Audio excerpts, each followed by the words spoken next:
Hello everyone, welcome to my mini blog. আজকে অনেক দিন পর ব্লগ করছি। তাও ভাবছিলাম যে ব্লগটা করবো কিনা, তাহলে যে না করেই নি। তো যাচ্ছিলাম হচ্ছে দক্ষিণেশ্বরে মায়ের কাছে। আসলে কাকা যাবে, তো আমিও বায়না করছিলাম যাবো যাবো, তো কাকা তো ফার্স্টে রাজিই হচ্ছিল না।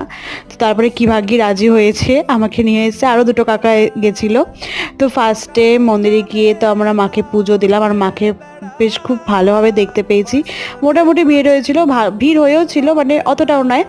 তো ভালোভাবে পুজো দিয়ে তারপর বেরিয়ে আমরা অনেক ফটো ফটো তুলছিলাম। আর আমি তো যেখানে যাবো সেখানে ফটোটা তো তুলতেই হবে আমাকে। তো তারপরে আসার পথে এখানে আমরা ভেজিটেবিল চপ, চিকেনের চপ, তারপরে ঘুগনি, এসব খেয়েছিলাম, সবাই মিলে খাচ্ছিলাম। তো তারপরে আসার পথে আমি খেয়েছিলাম আইসক্রিম। তো তারপরে বাড়ি চলে এসেছিলাম। তো আজকের জন্য এইটুকুই, টাটা।